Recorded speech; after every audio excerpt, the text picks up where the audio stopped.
अस्सलाम वालेकुम, good morning everybody, welcome. क्या हाल है आप लोगों का? अच्छा, we were looking at some visuals और हम अपने कराची में तो आपको पता है ना उस तरह बारिश हुई नहीं, जो कि अच्छी ही बात है, लेकिन थोड़ी बहुत तो होनी चाहिए थी। But then we were looking at some visuals from India और भाई वहाँ जो तबाही हुई है, ऑफ कोर्स वी नो तबाही, क्योंकि लास्ट ईयर हमारे साथ भी बहुत ही बुरा हुआ था और इस साल भी अगर केपी और पंजाब के कुछ एरियाज़ में देखें तो बड़ा हाई फ्लड्स हैं, लेकिन वो नहीं हो रहा अल्हम्दुलिल्लाह जो इंडिया में हो रहा है। सो हम आपसे कुछ विजुअल्स शेयर करना चाहते हैं जनाब। अर्बन फ्लडिंग का एक फिनोमेना बहुत सी जगहों पे ऑब्जर्व किया जा रहा है, फिर साथ ही जो देही इलाके हैं वो तो पूरे गांव, जिस तरह हमने देखा था कि मील हा मील वाइप्ड आउट थे गांव और सिर्फ दरख्तों के ऊपर के हिस्से नजर आते थे। ऐसा लगता है छोटे छोटे पौधे हैं।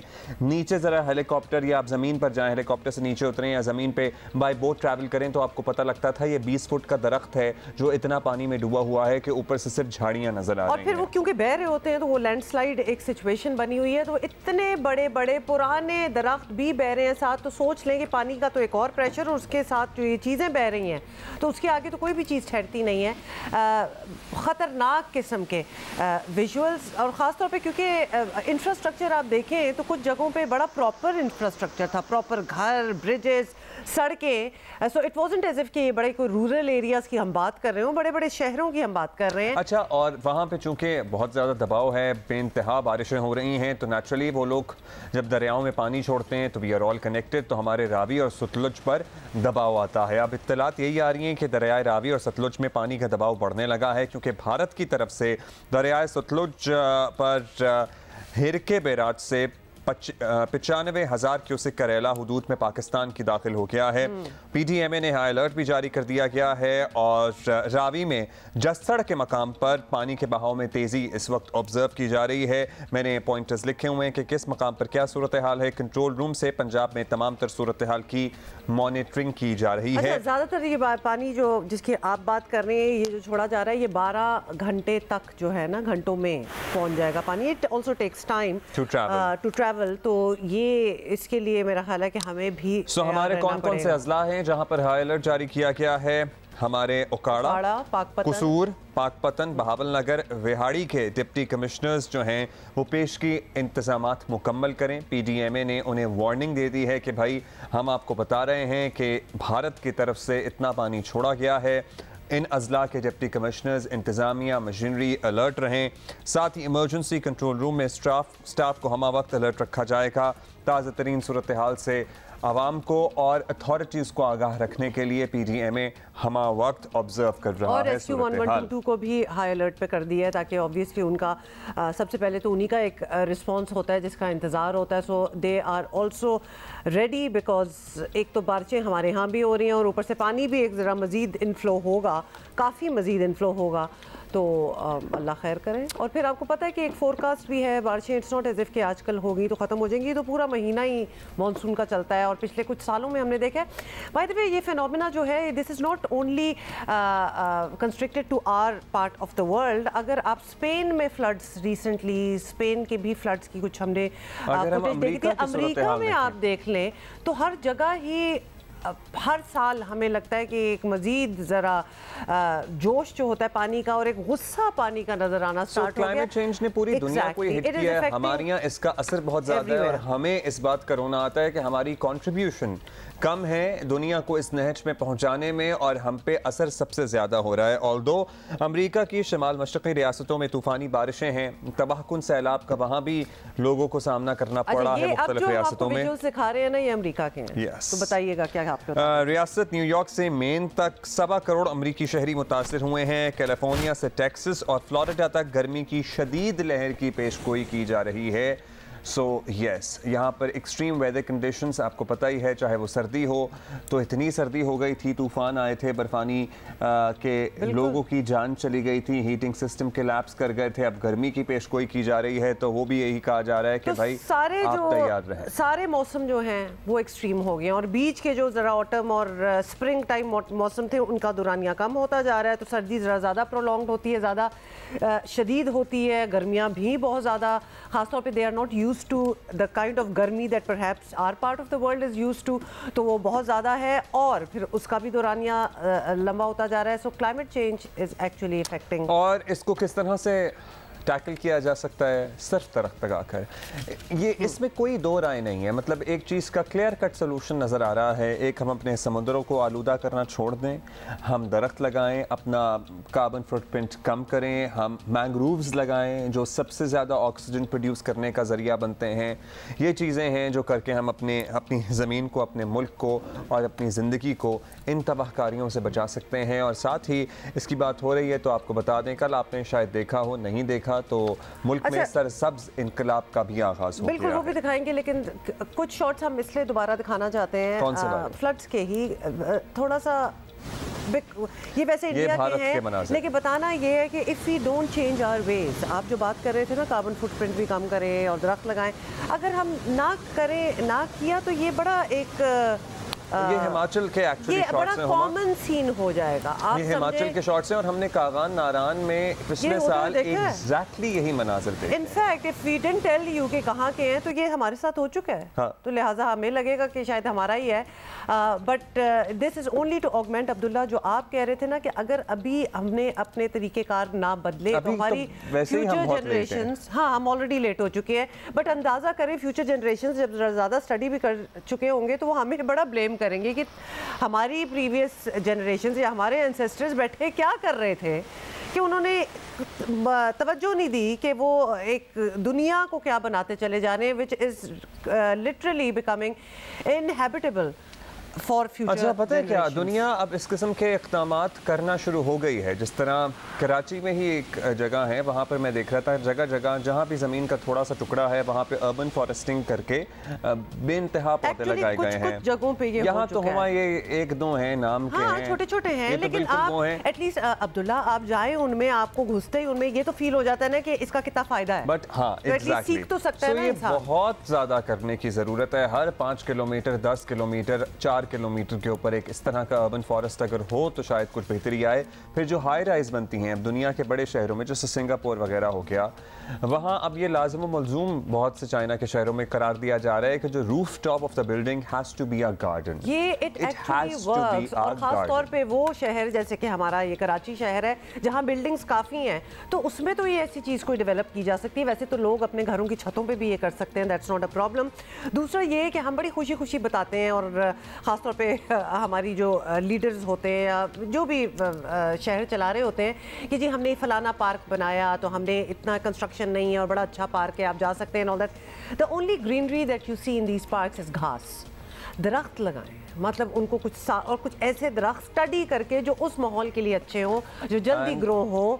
वाटर सकिंग घास लगाना। अब पता है क्या, लैंडस्केपर से आप पूछें, it is a very bad idea. जिन शहरों में, जिन इलाकों में पानी की किल्लत का सामना होता है लोगों को, वहाँ घास लगा के ब्यूटिफिकेशंस नहीं की जाती हैं। There 100 other ways to do that, जिससे चीज़ खूबसूरत भी लगती है और आपको ऑक्सीजन भी ज़्यादा मिलती है। अच्छा, तो ये घास के पीछे भागना छोड़ दें।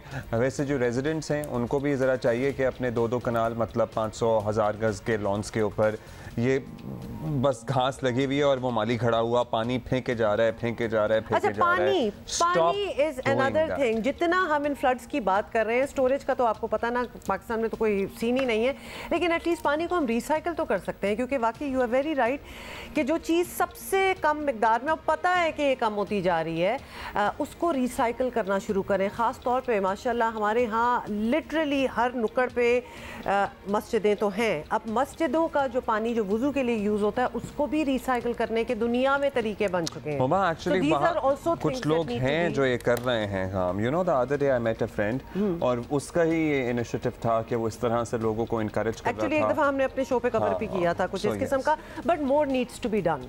कहने का बात यह है कि जब हम प्लानिंग कर रहे होते हैं तो हमें इन चीज़ों को अब लिटरली इन माइंड रख के आगे प्लानिंग करने की ज़रूरत है।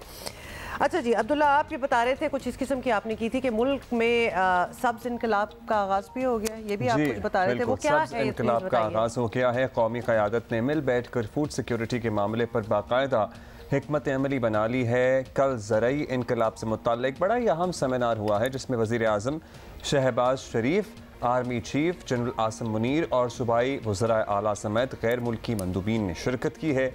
और क्या जनाब, बहुत कुछ ग्रीन इनिशिएटिव प्रोग्राम के ज़रिए ज़रूरी मईशत को 1 से 2 साल में बहाल करने का टारगेट रखा गया है। टारगेट्स बड़े अच्छे हैं।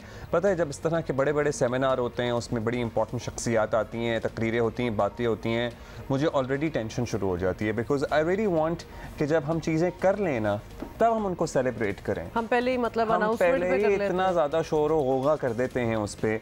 बट चलिए, हम इसको सर्टनली इनकरेज करेंगे। आई होप कि जिस तरह से बुलंदोबांग दावे किए जा रहे हैं, उसी तरह से इम्प्लीमेंटेशन पे भी गौर किया जाए। अच्छा, साथ आपको ये भी बता दें कि खलीजी ममालिक इसके लिए सरमायाकारी करेंगे और मंसूबे के तहत लाखों एकड़ अराजी को काबिल काश्त बनाया जाएगा। आर्मी चीफ ने हुकूमत की मुकम्मल सपोर्ट का यकीन दिलाया और इस मौके पर वज़ीर आज़म ने बताया कि अवाम को नहीं पता कि दोस्त मुल्कों से कैसे मिन्नतें तरले करके कर्ज लिया है। पाकिस्तान अब मजीद कर्ज लेने का मुतहम्मिल नहीं हो सकता। मैं नहीं बता सकता आपको, ये सिपा सलार आपको नहीं बता सकते, ये फाइनेंस मिनिस्टर आपको नहीं बता सकते कि किस तरह हम तरले मिन्नतें करके हम अपना लोन्स ले रहे हैं और अपना मुल्क को जो डिफ़ॉल्ट से बचाने के लिए पूरी कोशिश की गई। और खुदा का शुक्र है कि IMF का एज ए टीम वर्क भरपूर दिन रात मेहनत से वो प्रोग्राम SLA हुआ और अब इंशाअल्लाह 2 दिन बाद बोर्ड की मीटिंग भी हो जाएगी। But this is not enough, it is just the beginning of a long journey of hard work and untiring efforts. आवाम का तो पता नहीं एक्चुअली हुआ, लेकिन बज़ाहिर नज़र आता है कि नून लीग के फैसलों से उनके इत्तेहादी भी ला इल्म है। आप कुछ कहना चाह रही हैं? बिल्कुल, यही मैं बताना चाह रही थी कि ये तो सिर्फ आवाम की बात हो रही है कि हमें तो ऑब्वियसली एंड में चीज़ पता चलती है, लेकिन इत्तेहादियों को भी नहीं पता। और मुल्क में 1 साल से ज़ायद अरसे से इत्तेहादी हुकूमत कायम है, आपको पता ही है। लेकिन इत्तेहादियों को अब महसूस होने लगा है कि शायद नून लीग अज खुद बड़े फैसले लेने लगी है, जिसकी वजह से इत्तेहादी जमातों के शिकवे जो हैं वो बढ़ते जा रहे हैं। और पिछले दिनों भी आपने देखा होगा बजट और चेयरमैन PCB के मामले पर पीपल्स पार्टी नून लीग से शिकायतें करती रही, जिस पे हमने काफ़ी जिक्र भी किया। और जब उनसे पूछते थे वो कहते थे ऐसी कोई बात नहीं है, हालांकि ऐसी बात थी। और दुबई मीटिंग्स के बाद ये मामला जो है सुलझा, तो दुबई में मदू ना करने पर मौलाना फजल रहमान जो हैं वो नाराज़ हो गए। फिर उन्हें वज़ीर आज़म हाउस में मुलाकात करना पड़ी वज़ीर आज़म को उनसे, और फिर उनसे ज़रा कुछ पता नहीं क्या मामला तय हुए या उन्हें समझाया गया, बताया गया कि नहीं ऐसी बात तो नहीं थी जैसा कि आप समझ रहे थे। अगर होता ही 2 रोज़ पहले पेशावर में मौलाना फजल रहमान ने गिला भी किया था कि उन्हें दुबई मुलाकातों में एतमाद में लिया गया, और उनके मोतमद ख़ास हाफिज़ हमदुल्ला ने भी खुलकर नून लीग पर तनकीद की थी। अच्छा जी, ये आपने सुन लिया। और मौलाना साहब की नाराज़गी पर वज़ीर आज़म फौरी हरकत में आए, जिस तरह अब्दुल्ला आप बता रहे थे। और कल जो है वो नाराज़ सरबरा PDM मौलाना फजल रहमान को वज़ीर आज़म हाउस बुलवाया, और वज़ीर आज़म ने दुबई मुलाकातों पर सरबरा PDM के खदशात को दूर भी किया। और इंटरेस्टिंग बात यह है कि नून लीग और इत्तेहादियों के दरमियान ये हल्की फुल्की अगर मौसीकी आप कहें ना, तो ये अपनी जगह, लेकिन असल मसला जो है वो इलेक्शन की तारीख का है, जिस पर पीपल्स पार्टी JUI एक तरफ खड़े नजर आते हैं। दोनों जमातों ने बर वक्त इलेक्शन का बारहा मौक़िफ़ दोहराया है, लेकिन मुस्लिम लीग नून साफ छुपती है, ना सामने आती है। ये मामला ज़्यादा देर नहीं चलेगा। मुस्लिम लीग नून को अपनी पोजीशन 2 टोक अंदाज में वाज़े करना होगी। वैसे कल गवर्नर सिंध भी थे ना, अब अगर आप उनका ताल्लुक भी किसी पार्टी से समझें तो उनके बकौल इलेक्शन वक्त पर होंगे। हाँ, वो तो बड़े कॉन्फिडेंट थे, आपको पता ही है, कल हमारे शो पे ही कह रहे थे कि बिल्कुल वक्त पे होंगे। अच्छा, ये आपको पता है ना कि ये भी बड़ी एक चीज़ होती है कि जब जिनसे सवाल पूछो कि जी इलेक्शंस कब होंगे, वो कहते हैं बिल्कुल वक्त पे होंगे। अब वो वक्त क्या है, क्योंकि हर किसी का शायद अपने दिमाग में कोई और एक वक्त नहीं। हमने उनसे तो पूछा था, उन्होंने कहा था जी वक्त मतलब अक्टूबर नवंबर, लेकिन ये हम सितंबर वैसे पूछते हैं। वैसे पता है क्या, अभी जो बारिशों की सूरत हाल है, अल्लाह करे या अंडर कंट्रोल रहे, क्योंकि अगर ज़रा मामूल से ज़्यादा बारिशें हो गई जिसकी तवक्को नहीं है। हमें कल ही सरदार सरफराज साहब ने, चीफ मेट्रोलॉजिस्ट हैं, उन्होंने बड़ा तफसील से समझाया था एल नीनो और क्या था, एल नीनो और लानीना और एल नीनो, इस इफेक्ट के असरात चंद सालों से पाकिस्तान में मामूल से ज़्यादा बारिशें हो रही थीं। ये होपफुली वो साल नहीं होगा जब पाकिस्तान में मामूल से ज़्यादा बारिशें होंगी। अगर सिंध और इस तरफ के इलाकों की बात करें, जो southern side of the country है, तो यहाँ पर एक्चुअली मामूल या मामूल से कम बारिशों की तवक्को है, और जो upper side of the country और जो central side of the country है वहाँ पर मामूल या मामूल से थोड़ी सी ज़्यादा बारिश की तवक्को है। So I hope things remain under control. खैर, हम बातें कर रहे थे हमारा इंतजार कर तहफ़्फ़ुज़ात की जो इत्तेहादियों को हुए हैं। आई होप कि वो मुलाकात के बाद दूर हो गए होंगे। ज़रा पूछ लेते हैं तर्जुमान PDM रहनुमा जमीयत उलमा इस्लाम पे हाफिज़ अब्दुल्ला साहब हमारे साथ मौजूद हैं। हाफ़िज़ साहब, शुक्रिया वक्त दिया। बताया जा रहा है कि दुबई मीटिंग्स पर जमीयत उलमा इस्लाम और मौलाना फजलुर रहमान को कुछ रिजर्वेशंस हैं सर, तो सियासी लोगों की बैठकें तो चलती रहती हैं, आप क्यों मोतरज़ हो रहे हैं? किस बात पर मोतरज़ हो रहे हैं? एक्चुअली हम जानना चाहते हैं कि आपको क्या खबर मिली है कि क्या हो गया है या क्या तय हुआ है जिस पे आपको एतराज़ हो रहा है? PDM में शामिल जमातों में जो 8 जमातें थी और हुक्मरान इत्तेहाद को मिला कि पर क्यों ज़्यादा बनती हैं। अब जो भी मुशावरत हुकूमत से पहले जो भी मुशावरत PDM में शामिल जमातों के दरमियान होती थी, तो उसमें जमीयत उलमा इस्लाम, जिसमें मौलाना फजलुर रहमान साहब PDM की क़यादत कर रहे थे, तो उसमें शामिल थे। पूरी तहरीक में, पूरी मुशावरत में, तारीख आदम एतमाद में, हुकूमत बनाने में और पार्लियामेंट और सुप्रीम कोर्ट के दरमियान जो कशमकश शुरू हुई उसमें भी।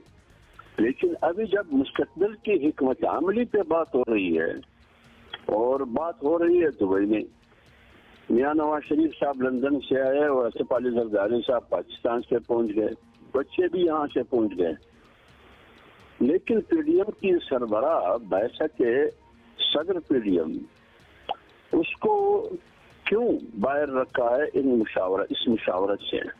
क्या वजह है? इस पर हमें PMLN से, जो PDM में शामिल जमातों में सबसे बड़ी जमात है और हुक्मरान इत्तेहाद में भी सबसे बड़ी जमात है और वज़ीर आज़म भी उसका है, तो लिहाजा आप मौलाना फजलुर रहमान साहब को कैसे नज़रअंदाज कर सकते हैं? इस सिलसिले में हमने कहा कि दुबई में जो मुशावरत हो रही है, इस मुशावरत में जमीयत उलमा इस्लाम को और PDM के सरबराह को और दीगर जमातों की PDM को एतमाद में नहीं लिया है। इस वजह से मौलाना साहब ने अपने खदशात का इजहार किया। अच्छा, ये भी बता दें हाफिज़ साहब के आप ऑब्वियसली PDM के तर्जुमान भी हैं और पीपल्स पार्टी की तरह PDM के सरबराह मौलाना फजलुर रहमान भी इलेक्शन वक्त पर देखना चाहते हैं, लेकिन PDM की सबसे बड़ी जो मेंबर जमात है मुस्लिम लीग नून, वो खुलकर नहीं बता रही कि उनका इरादा क्या है। तो क्या आपको हुकूमत की नीयत इसी साल इलेक्शन की नज़र आती है या नहीं? देखिए, आईनी तौर पर जमीयत उलमा इस्लाम हो या PDM हो, आईनी तौर पर इलेक्शन अपने वक्त मुकर्ररा पे होनी चाहिए और असम्बलियों की मुद्दत 12 और 13 अगस्त को ख़त्म होगी। अगर आप 1-2 दिन पहले बर्खास्त करेंगे तो आपके पास 90 दिन होंगे इलेक्शन के लिए, अगर बर वक्त करेंगे तो आपके पास 60 दिन होंगे इलेक्शन के लिए। अब हम सब का इत्तेफाक ये है जो हुआ है कि हुक्मरान इत्तेहाद में शामिल जमातें हों या PDM में, कि असेंबली को मुद्दत पूरी करनी चाहिए, अपने वक्त मुकर्ररा पे असेंबली ख़त्म होनी चाहिए। आगे निगरान हुकूमत का टेन्योर शुरू हो जाता है। अब वहाँ इलेक्शन कराना ये फिर PDM की जिम्मेदारी नहीं है। वो एक तरफ निगरान हुकूमत होगी, दूसरी तरफ इलेक्शन कमीशन। नई कानून साजी के मुताबिक ये इख्तियारात इलेक्शन कमीशन की है, तो फिर वो फैसला इलेक्शन कमीशन करेगी। लेकिन PDM में शामिल जमातें हो या हुक्मरान इत्तेहाद में शामिल, वो इलेक्शन को वक्त मुकर्ररा पर देखना चाहते हैं। अच्छा हाफिज़ साहब, इस वक्त हुकूमत में जो इत्तेहादी मौजूद हैं वो अलग अलग सोच रखने वाले लोगों का इस्तेमाल, इसलिए ये बड़ा मुश्किल लगता है कि इलेक्शन में आप लोग इकट्ठे हो जाएं या इकट्ठे जाएं। अब मुश्किल तो हुकूमत में वैसे इकट्ठे बैठना भी है या था। अब क्या प्रोग्राम है? कुछ इंतखाबी इत्तेहाद के बारे में किसी से आपकी बातचीत चल रही है? एक दूसरे के खिलाफ इलेक्शन लड़ना है, एक दूसरे के साथ लड़ना है, कुछ प्लानिंग शुरू हो गई है इस पर? देखिए, ये फैसला ये वाज़ेह है तमाम जमातों का। एक तो ये वाज़ेह होना चाहिए पूरी कौम पर कि PDM इत्तेहाद पीडीएम में शामिल जमातें और हुक्मरान इत्तेहाद, ये इंतखाबी इत्तेहाद नहीं है, ये इत्तेहाद इलेक्शन के लिए नहीं है। न पहले इब्तिदा में पीडीएम की इत्तेहाद इलेक्शन के लिए इत्तेहाद की, न ये इंतखाबी इत्तेहाद। जब पीपल्स पार्टी और एनपी उसमें शामिल थे, और आज भी पीडीएम की प्लेटफार्म से आज तक या हुक्मरान इत्तेहाद की प्लेटफार्म से यह फैसला नहीं हुआ कि हम इलेक्शन में इकट्ठे जाएंगे और एक निशान के तहत जाएंगे। नहीं, असल मौकफ ये है कि हर पार्टी इलेक्शन में अपने निशान के मुताबिक, अपने मैनिफेस्टो के मुताबिक वो अवाम के पास जाएगी, अपने कारकर्दगी के मुताबिक। लिहाजा जमीयत उलमा इस्लाम भी अपनी निशान पे लड़ेगी, पीपल्स पार्टी अपनी शनाख्त के मुताबिक लड़ेगी, प्रेमलन अपनी शनाख्त के मुताबिक इलेक्शन के मैदान में जाएगी। तो लिहाजा हर पार्टी अलहदा अलहदा इलेक्शन लड़ेगी। अलबत्ता इन पार्टियों का आपस में सीट टू सीट एडजस्टमेंट हो सकता है, इसमें कोई कवाहत नहीं है। मुल्क में मुताबिक ऐसे हल्के हो सकते हैं जिस पर आप सीट टू सीट एडजस्टमेंट कर सकते हैं, ये मुमकिन है, लेकिन पीडीएम की शक्ल में इत्तेहाद की सूरत में हम इलेक्शन में नहीं जाएंगे। ऑलराइट, बहुत शुक्रिया आपका हाफिज साहब। इस पर ज़रा हुकूमती मौक़िफ़ भी लेंगे और उनसे जानेंगे कि भाई ये जो तहफ़्फ़ुज़ात अब हो रहे हैं, मौलाना साहब को भी कुछ दीगर जमातों के बारे में भी इत्तलात हैं। एक्चुअली के अंदर की बात क्या है जो आपको बाकियों को मनाना पड़ रहा है, तो इस पे हम जरूर बात करेंगे। क्या बात कर रहे हैं मौलाना फजल, आप कुछ पता नहीं क्या समझे, मौलाना फजलुर रहमान और वज़ीर आज़म, वज़ीर आज़म ने उन्हें मनाने की कोशिश की है। कुछ रिजर्वेशन जा रहा है, तो वफाकी वज़ीर दाखिला राना सनाउल्लाह हमारे साथ है, उन्हीं से पता कर लेते हैं। राना साहब, दुबई मीटिंग्स पर मौलाना साहब को भी तहफ़्फ़ुज़ात थे और पीपल्स पार्टी को भी, तो अब वज़ीर आज़म जो है वो मुलाकातें करके तहादियों को मना रहे हैं। अब ये किस बात पे मना रहे हैं? हम बड़े क्यूरियस हैं कि ऐसा क्या फैसला कर बैठे हैं दुबई और सऊदी में कि इत्तेहादी नाराज़ी हो गए? देखिए, मामला यही है कि कोई फैसला हुआ ही नहीं है कि जिसके ऊपर जो है वो किसी को तहफ़्फ़ुज़ात हों या किसी को जो है वो मनाना पड़े। वो एक मामूल की जो है वो मीटिंग है, जिस तरह से सियासतदान आपस में मिलते हैं, और जब मिलते हैं तो यकीनन जो उस वक्त की सियासी सूरत हाल होती है तो उसके ऊपर गुफ्तगू लाजमन होती है। लेकिन वहाँ पे कोई ऐसे फ़ैसले नहीं हुए जैसे बात हो रही है, कोई सीट एडजस्टमेंट के मतलब कोई फ़ैसले हो गए या कोई इलेक्शन के आगे पीछे के मतलब कोई फ़ैसले हो रहे हैं। बिल्कुल कोई ऐसी, ना तो वहाँ पे कोई ऐसी शेड्यूल्ड मीटिंग थी और ना ही वहाँ पे कोई ऐसे जो है वो फ़ैसले हुए हैं। राना साहब, अब आप कह रहे हैं कि कुछ ऐसा नहीं था, कुछ स्केड्यूल्ड भी नहीं था, कोई ऐसा फ़ैसला भी नहीं हुआ, लेकिन फिर भी ज़ाहिर है शिकवा तो आ गया सामने मौलाना साहब का, उनकी जमात की तरफ से। अब मौलाना फजलुर रहमान और पीपल्स पार्टी एक एलानिया मौक़िफ़ अपना चुके हैं इलेक्शन के किस टाइम पे होने पे। वो चाहते हैं जी अगस्त में अगर असम्बलियाँ टूट रही हैं तो 60 दिन या मैक्सिमम 90 दिन में इलेक्शन हो जाएं। मुस्लिम लीग नून की जानिब से राना साहब ना तो इकरार किया जा रहा है ना ही इनकार किया जा रहा है, तो क्या हम समझें? नवाज शरीफ साहब की वापसी का आप लोगों को इंतज़ार तो है, लेकिन आइन के मुताबिक आप वक्त पर इलेक्शन होते हुए देख रहे हैं, विच इज़ 60 या 90 दिन अगस्त के बाद से, चाहे नवाज शरीफ साहब आएँ या ना आ सकें। नहीं, ये बात जो है ये खामखा इसको जो है वो बहाम में डाला जा रहा है। पाकिस्तान मुस्लिम लीग नून का बड़ा दो टूक और वाज़ेह मौक़िफ़ है कि इलेक्शन जो है वो केयरटेकर सेटअप के तहत होने चाहिए और चारों सूबाई और कौमी असम्बली के इलेक्शन एक दिन जो है वो होने चाहिए। और इसी के ऊपर हमने जो है वो स्टांस लिया, इसी के ऊपर जो है वो पंजाब और KPK के इलेक्शन की हमने जो है वो मुखालफत करें या रजिस्ट किया हमने। तो अब जब असम्बलियाँ अपनी मुद्दत जो है वो पूरी कर रही हैं तो इसमें कोई अब हार्म नहीं है। असम्बलियाँ अपनी मुद्दत पूरी करके जो है वो डिज़ोल्व होंगी, केयर टेकर सेटअप आएगा। 2 सूबों में केयर टेकर सेटअप मौजूद है, बाकी 2 सूबों में भी केयर टेकर सेटअप आएगा और केयर टेकर सेटअप के तहत जो है ये इलेक्शन एक ही दिन होंगे और आइन के मुताबिक होंगे। पाकिस्तान मुस्लिम लीग नून इस मौक़िफ़ को न सिर्फ दुरुस्त समझती रही है, दुरुस्त है, आइनी है, इसके ऊपर हम पूरी तरह से कायम हैं। और जहाँ तक इस बात का तल्लुक़ है कि मियां नवाज शरीफ साहब वापस आएँ या ना आएँ, क्यों ना आएँ, वो वापस आएंगे और आके वो इलेक्शन कैंपेन जो है पाकिस्तान मुस्लिम लीग नून की इन इलेक्शन में उसको जो है वो लीड करेंगे। इस बारे में पार्टी फैसला कर चुकी है और मियां नवाज शरीफ साहब भी इस बारे में उन्होंने फैसला किया हुआ है कि जैसे ही इलेक्शन शुरू होगा वो इंशाअल्लाह ताला वापस आएंगे और पार्टी को लीड करेंगे। चलिए, ये तो पता चलेगा जब पता चलेगा। आप ये बताइएगा राना साहब के आपके इत्तेहादियों का एक और मुतालबा भी है और ये मुतालबा पाक फ़ौज की जानिब से भी आ चुका है कि 9 मई के जो मास्टरमाइंड्स हैं उनके ख़िलाफ़ कार्रवाई की जाए। तो अभी तक ये सिलसिला क्यों नहीं हुआ और क्या आप संजीदा भी हैं आप लोग ये करने के लिए?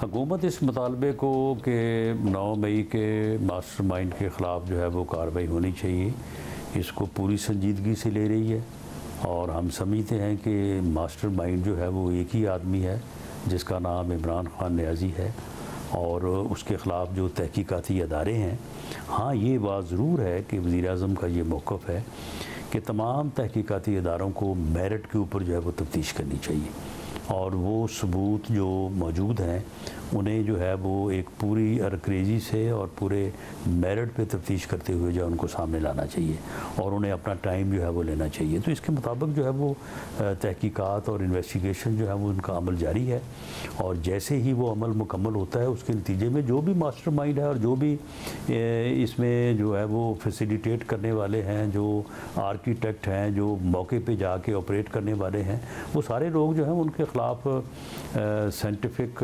एविडेंस मौजूद है, ऑडियो मौजूद है, वीडियोस मौजूद हैं, उनके अपने बयानात जो है वो मौजूद हैं।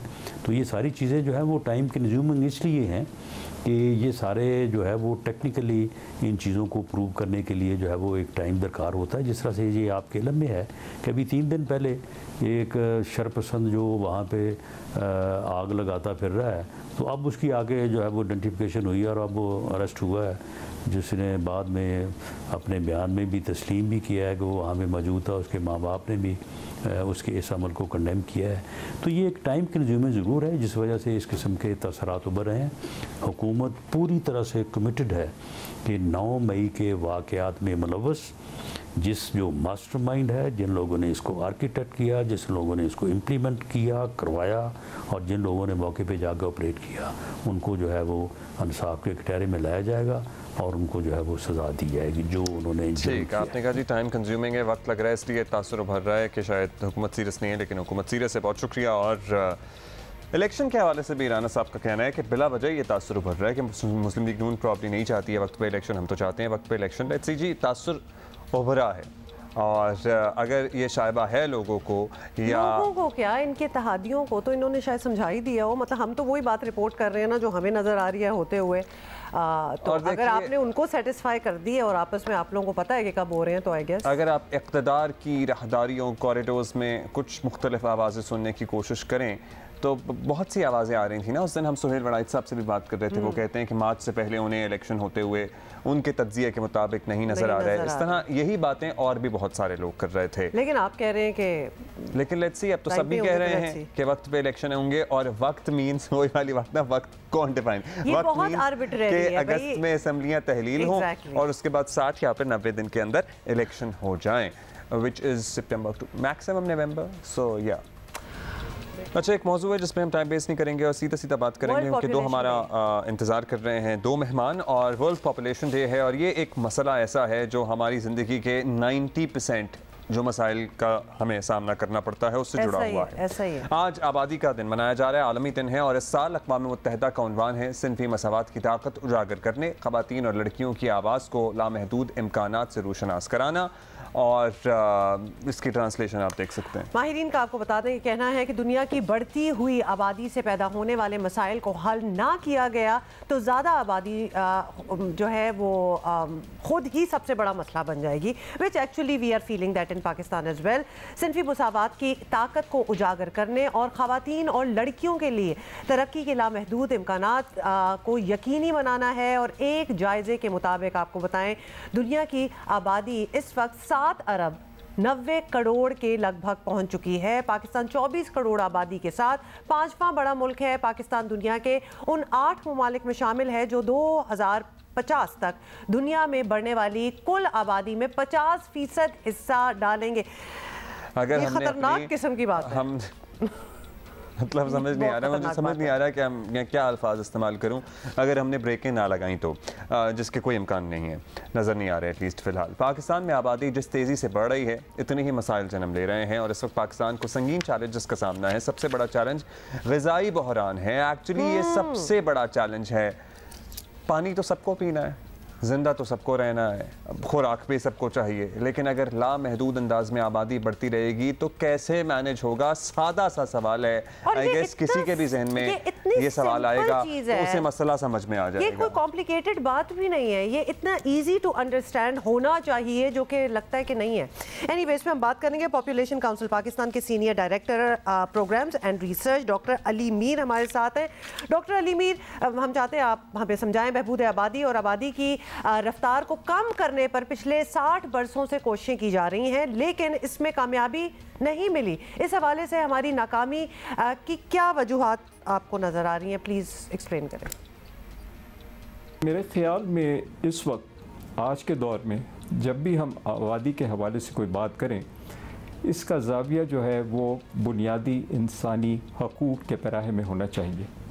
तालीम, सेहत, रोज़गार, तहफ़्फ़ुज़, नश्व-नुमा और ख़ुराक, ये इंसानी बुनियादी हकूक़ हैं और इन हकूक़ की फराहमी जो है वो यकीनी तौर पे हुकूमत का अव्वलीन फ़र्ज़ होना चाहिए। और इसके साथ साथ हमारी तरक्की की जो तरजीहात हैं उसमें यकीनी तौर पे इंसानी वसाइल की तरक्की को फ़ौक़ियत देना बहुत ज़रूरी है। मेरे ख़्याल में पिछले 60 सालों में जो हमारी काविशें हुई हैं उसमें हम इसलिए भी नाकामयाब रहे हैं क्योंकि हमारी तरजीहात में लोगों की फ़लाह और बहबूद सर फहरिस्त पे नहीं रही है। हमारी तरजीहात मुख्तलिफ़ ज़ावियों में रही है, लेकिन इंसानी हकूक़ और फ़लाह और बहबूद उन तरजीहात का हिस्सा नहीं रही है। मेरे ख्याल में अब बहुत ज़रूरी है कि हमारी सियासी क़यादत जो है वो इस अमल के ऊपर बहुत ज़्यादा तवज्जो दे। अच्छा, किस तरह से ये जो तेज़ी से बढ़ती हुई आबादी का मसला हमारे मुल्क पर अब तक असरअंदाज हुआ है और आगे क्या एक्सपेक्ट करें, क्या स्टार्ट मुरतब होंगे सर? मेरे ख्याल में जो हमारी आबादी जिस रफ्तार से बढ़ रही है उसके जो मुज़र असरात हैं वो बहुत ज़्यादा अब नुमायाँ होते नज़र आ रहे हैं। अगर हम सिर्फ अपनी आबी वसाइल की बात करें तो 1951 में फ़ीकस पानी की दस्तयाबी को तकरीबन 5000 क्यूसिक थी, जो कि अब कम होकर फ़ीकस तकरीबन 800 क्यूसिक रह गई। तालीम के हवाले से अगर हम बात करें तो इस वक्त बड़ी अफसोस के साथ ये कहना पड़ता है कि 3 में से 1 बच्चा जो है इस वक्त स्कूल के बाहर है। जब हम माँ और बच्चे की सेहत के हवाले से बात करते हैं तो दोबारा अफसोस की बात यह है कि तकरीबन पाकिस्तान में 10,000 माएँ हमल की वजह से अपनी जान खो बैठती हैं और इसमें से 30% सिर्फ इसलिए क्योंकि बच्चों में नामुनासिब वक्फ़ा यानी 2 साल से कम वक्फ़े की वजह से उनमें वो पेचीदियाँ पैदा होती हैं जिसकी वजह से वो अपनी जान से जाती हैं। इसी तरह से जो बच्चे पैदा होते हैं 1000 में से 62 वो भी लुक़माए अजल बन जाते हैं।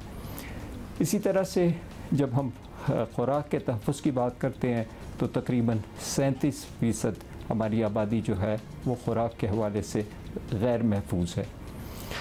तो इन तमाम अवामिल को देखते हुए बतदरीज इनमें इजाफ़ा होगा इन मसाइल के अंदर, क्योंकि जिस रफ्तार से हम बढ़ रहे हैं तकरीबन 2050 तक हमारी जो इस वक्त की आबादी है वो तकरीबन दुगनी हो गई होगी।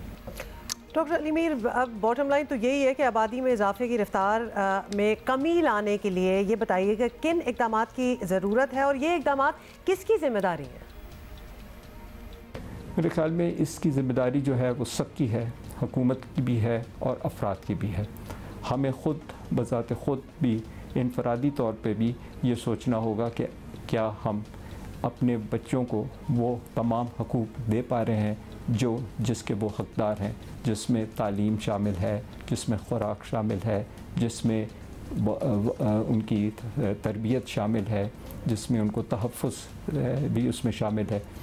अगर एक ख़ानदान के अफराद यानी माँ और बाप ये कह सकें कि हम अपने बच्चों को ये तमाम हकूक़ दे सकते हैं तो फिर तो सही है, लेकिन जहाँ पे वो देखें और हम हमेशा ये बात भी करते हैं, बहुत बहुत शुक्रिया डॉक्टर अली मीर के, ये इंडिविजुअल्स की लिटरली अपनी अंडरस्टैंडिंग होनी चाहिए और अपनी रिस्पॉन्सिबिलिटी होनी चाहिए जिसमें वो इस बात को समझें, इस बात को सोचें। डीजी पॉपुलेशन पंजाब समन राय भी हमारे साथ हैं, उनसे भी बात कर लेते हैं। ये बताइएगा सबसे पहले तो, और ये बड़ा बुनियादी सवाल है कि पाकिस्तान की बढ़ती आबादी एक ऐसा बुनियादी इशू है जो सब मसाइल की जड़ है। इस पे तो हम ये सारे हम अग्री करते हैं, हम हमेशा से सुनते आ रहे हैं कि आबादी कंट्रोल करने की कोशिश हो रही है, इस पे कामयाबी क्यों नहीं मिली? 11 July is celebrated all over the world as a population day, और जब यूनाइटेड नेशंस ने 1987 में पॉपुलेशन डे का आगाज़ किया तो उसका बुनियादी मकसद राइजिंग पॉपुलेशन और उसके साथ जुड़े हुए कॉम्प्लेक्स इश्यूज़ के ऊपर पब्लिक के लिए अवेयरनेस क्रिएट करना थी। सो जहाँ तक इस बात का ताल्लुक है कि पाकिस्तान में आबादी को कंट्रोल क्यों नहीं किया जा सका, आई थिंक हमें थोड़ा सा एक नज़र दौड़ाना पड़ेगी कि over the years from various decades gradually population के ग्रोथ रेट को कम किया जा रहा है, और इसमें एक बहुत ही बड़ा role population welfare department government of Punjab play कर रही है, जो कि घर घर के लेवल पर दहलीज पर लोगों को फैमिली प्लानिंग की सहूलियात मुहैया करी है और कॉन्ट्रासेप्टिव्स के इस्तेमाल के लिए तरगीब दिलाई जाती है, जिसका इवेंचुअली मकसद ये है कि टोटल फर्टिलिटी रेट को कम किया जा सके और पॉपुलेशन के ग्रोथ रेट को स्टेबलाइज किया जा सके। और पंजाब में तो आपको पता ही है ये इक़दामात करने की ऐसा ज़रूरत है क्योंकि आबादी के लिहाज से हमारा सबसे बड़ा सूबा है और you know we should certainly look into this matter. Saman Rai, बहुत बहुत शुक्रिया हमसे बात करने का। जिससे भी बात कर लो, बात यही है कि ये खुद की रिस्पॉन्सिबिलिटी है। You need to understand it yourself, understand it क्या we are living with the problems. तो रुक जाए, अच्छा आप बताएं। आप ज़रा हम कुछ गाने सुनाएंगे आपको क्योंकि हमारे पास एक ट्रिब्यूट लाइंड अप है और पाकिस्तान फिल्म इंडस्ट्री के मकबूल शायर कतील शिफाई साहब की 22वीं बरसी है। असल नाम इनका औरंगज़ेब खान था और बहुत सारे इन्होंने गाने लिखे। कौन कौन सा हम आपको सुनवाएं? अच्छा, इन्होंने मतलब ये तो हम ब्लैक एंड वाइट आपको सॉन्ग्स दिखा रहे हैं, मतलब इन्होंने टिल लेट इन लाइफ क्या खूबसूरत गाने लिखे, हर दौर के लिए गाने लिखे। और actually any and every renowned singer sang his an artist has perform. बिल्कुल बिल्कुल। इन्होंने बॉलीवुड के लिए भी काफ़ी काम किया और वो भी बहुत सारे गाने दिखाए। सुबह तो हम देख रहे थे, याद तो मुझे वही आ रहे थे दिखाए, अभी हम निकाल के रखेंगे। हमें भी शौक है ना, बहुत पीछे चले जाते हैं, मतलब let us talk about the present. But छोड़ो, अब क्या हो सकता है, आगे चले। क्या हो रहा है जी? तवील इंतजार के बाद पाकिस्तान को हॉकी ओलंपिक्स क्वालिफाइंग राउंड्स की मेजबानी मिल गई है, विच इज ग्रेट। 1990 नहीं 90 कर लेते हैं 1990 की दिहाई ओ क्या बात है, ये तो बताओ। 1990 के वर्ल्ड कप के बाद पाकिस्तान 8 टीमों पर मुश्तमिल टूर्नामेंट की मेजबानी करेगा और अगले साल 8 टीमों पर मुश्तमिल ओलंपिक हॉकी क्वालिफायर 13 से 21 जनवरी तक लाहौर में ही होगा। व्हाट? या पाकिस्तान, वो इंडिया आएगा? पता नहीं, ये तो अगले क्रिकेट में इशू होता है और किसी चीज में नहीं। मेरा ख्याल है आ जाएगा, बाकी क्रिकेट में इशू है और किसी चीज में नहीं है। Which makes you wonder sometimes। अच्छा जी, बात सारी हम पहले ये कर रहे थे कि क्रिकेट के हवाले से आके इंडिया पाकिस्तान कौन किधर जाएगा उस पर सारी बातें होती हैं, अदरवाइज बाकी स्पोर्ट्स में इधर उधर लोग जा रहे होते हैं। इसके लिए आपके पास ज़हन में मुख्तलिफ किस्म के अल्फाज आ सकते हैं कि सारी प्रॉब्लम्स, सारी मुसीबतें, सारा बैन इधर ही रुक क्रिकेट पे ही डलता है। इधर ही रुक जाए, इतना काफ़ी है। तो जी आपको पता है कि रवा साल होने वाले वर्ल्ड कप का स्केड्यूल जो है वो तो जारी हो गया, लेकिन पाकिस्तान के भारत जाने या ना जाने का फैसला जो है वो अब तक नहीं हुआ और हुकूमत ने भारत जाने के मामले पर हाई प्रोफाइल कमेटी जो है वो कायम कर दिया, वही डिसाइड करेंगे। और आपको पता है हम ये क्यों कर रहे हैं? Because we react, because India जो हरकतें करता है, चाहे वो एशिया कप हो या दीगर हमारे जो मेज़बानी वाले टूर्नामेंट्स हैं उनसे जुड़े मामलात हों, तो फिर हमें भी ये सोचना पड़ता है कि भाई इन्होंने इतना वावेला मचाया हुआ है और इन्होंने तूफान उठाया हुआ है। जो एशिया कप को बड़ा मैनूवर करके फोर्सफुली श्रीलंका की तरफ भेजा गया है ना, ये रिएक्शन उस चीज का जो आप कह रहे थे, otherwise would not have been a problem। Yes, and we are nice people। भाई आप आए खेलें एंड हम जाएं खेलें, इसमें क्या बड़ी बात थी, इसमें क्या यकीनन ये जो कमेटी बनाई गई है उनको भी इस बात का बड़ी अच्छी तरह पता ही होगा। अच्छा, कमेटी के सरबराह वज़ीर ख़ारजा बिलावल भुट्टो ज़रदारी हैं और इस कमेटी में दिफाई वज़रा राना सनाउल्लाह, आज़म नज़ीर तारड़, एहसान मज़ारी, मरियम औरंगज़ेब, ये सारे शामिल हैं। इसमें बहुत से और भी हैं, कमर ज़मान कायरा भी हैं और अ lot of them. So they are all going to decide. So कौमी सलामती के इदारों के सरबराहान और सेक्रेटरी खारजा भी हाई प्रोफाइल कमेटी में शामिल हैं। कमेटी भारत में वर्ल्ड कप से मुताल्लिक तमाम उमूर पर सिफारिशात मुरतब करेगी, जिनकी रोशनी में वर्ल्ड कप में एक्चुअली जाने या ना जाने का फैसला होगा। और इस बारे में ज़राए का ये कहना है कि हतमी सिफारिशात मंजूरी के लिए वज़ीर आज़म को, so it is a long process और होना भी चाहिए भाई, हम भी यही करेंगे। अच्छा चले इसके बारे में हम बात कर लेते हैं ना, और क्या हम स्पेकुलेशन करें। इस कमेटी के मेंबर वज़ीर बराए बैनुल-सूबाई राब्ता एहसान मज़ारी साहब हमारे साथ हैं। एहसान मज़ारी साहब, वैसे हम तो बड़ी स्पेकुलेशन कर रहे हैं, लेकिन एक आम तासुर ये है कि पाकिस्तान टीम को हर सूरत इंडिया जाना पड़ेगा, क्योंकि वर्ल्ड कप जैसे अहम तरीन इवेंट से पाकिस्तान लाताल्लुक नहीं रह सकता और ना वो ICC को नाराज़ कर सकता है। तो इसका नुकसान जो है वो पाकिस्तान क्रिकेट को तो होगा, माली नुकसान भी उठाना पड़ेगा। तो ऐसा ही है कि इन दी एंड जितनी भी कमेटियाँ बिठा लें, we will have to go there. PM साहब ने कमेटी तश्कील दे दी है जी, 14 मेंबर कमेटी है और वो एक दो रोज़ में बैठेगी एंड अपने रिकमेंडेशंस जो हैं they will send it to the honourable prime minister और प्राइम मिनिस्टर साहब हैं, he will take the final decision. अच्छा सर, ये बताइएगा आपका ज़ाती मौक़िफ़ है कि एशिया कप के लिए भारत सिक्योरिटी के नाम पर न्यूट्रल वेन्यू का मुतालबा कर सकता है, तो पाकिस्तान भी क्या यही डिमांड इंडिया से वर्ल्ड कप के लिए भी कर सकता है? ये बात अगर देखा जाए तो मंतकी एतबार से तो ठीक ही लगती है, क्योंकि उन्होंने भी तो यही किया। लेकिन जिस तरह भारतीय क्रिकेट बोर्ड ICC पर असरअंदाज होता है वो सभी जानते हैं। आप किस बुनियाद पर ये समझते हैं कि ICC न्यूट्रल वेन्यू पर पाकिस्तान का जो मुतालबा है खेलने का, इस पर भी गौर कर सकता है? देखिए जी, जो BCCI है वो हमेशा जो है ICC को और बाकी ये बोर्ड्स हैं उनको ब्लैकमेल करता है। उसकी वजह ये है क्योंकि उसका पैसा बहुत ज़्यादा है और हमारा डिमांड जेन्युइन है, जो मेरी अपनी ज़ाती राय है। अगर वो पाकिस्तान नहीं आते खेलने एशिया कप, तो हमें भी लिहाजा इंडिया से ये ICC ये डिमांड करना चाहिए कि हम भी न्यूट्रल वेन्यूज़ पे खेलेंगे, अपना पाकिस्तान की टीम वर्ल्ड कप खेलेगी। अगर उनकी टीम को यहाँ खदशात है सिक्योरिटी के, तो लिहाजा हमें भी अपने प्लेयर्स की सिक्योरिटी के कंसर्न्स हैं। इंडिया में डेली इंडिया में राइट्स होते हैं, डेली इंडिया में कोई ना कोई फसादात होते हैं। और आपको याद होगा कुछ साल पहले एक टेस्ट मैच था पाकिस्तान इंडिया के बीच में, जहां ये सुबह पहुंच गए थे, पिच ने खोद दी थी और वो मैच फिर डिले हो गया और वेन्यू उनको चेंज करना पड़ा। तो वी हैव कंसर्न, हमें अपने टीम के बारे में सिक्योरिटी रिस्क के हमें कंसर्न्स हैं। अगर यहाँ वो नहीं खेलते, जो कि आपको पता है कि माशाल्लाह पाकिस्तान की सिचुएशन ज़बरदस्त है और कोई थ्रेट्स नहीं है। इंग्लैंड की टीम खेल गई है, न्यूजीलैंड की टीम खेल गई है। ये इंडियन गवर्नमेंट है जो हमेशा जो है इस क्रिकेट को पोलिटिसाइज करती है, स्पोर्ट्स के साथ उसको लेके आती है। आपकी फ़ुटबॉल टीम खेल के आई है, पाकिस्तान की वहाँ गई है। उससे पहले आपकी चेस की गई है, वो खेल के आई है। स्नूकर की आपकी जा रही है। उससे पहले बेसबॉल की टीम यहाँ आ गई थी, वो खेल के गई है। आपका बीफएम बहुत बड़ा हुआ है लाहौर के अंदर, इंडिया की टीम आई है। बाकी सारी स्पोर्ट्स ठीक हैं, पर क्रिकेट में इंडिया को प्रॉब्लम होती है। बिल्कुल ऐसा ही है। बिल्कुल, और हम भी एग्जैक्टली यही बात कर रहे थे। अच्छा, अब ये सब जानते हैं कि इंडिया ख़ास तौर पर मोदी हुकूमत जो है वो खेल में भी सियासत लाने में बड़े मशहूर हैं, जो जाहिर है काबिल मुसम्मत भी है और नापसंदीदा अमल भी है। और अगर पाकिस्तान भी इंडिया टीम नहीं भेजता तो क्या ये इल्ज़ाम पाकिस्तान पर भी नहीं लगेगा? और ख़ास तौर पे दुनिया भी तो हमें ये कह सकती है कि तुम दोनों में फिर फ़र्क क्या रह गया? दुनिया तो इस तरह भारत को भी कह सकती है कि आप पाकिस्तान एशिया कप खेलने क्यों नहीं जा रहे, आपके कंसर्न्स क्या हैं? जो है नेचुरल वेन्यू जो उन्हें पक्की है कि जी हम जो है अपने पाकिस्तान में नहीं खेलेंगे, हम कोलंबो में खेलेंगे, शारजा में खेलेंगे, या दुबई में खेलेंगे, अबू धाबी में खेलेंगे। पाकिस्तान क्यों नहीं आते? तो यहाँ भी आके खेलें ना, दुनिया हमसे क्यों पूछेगी?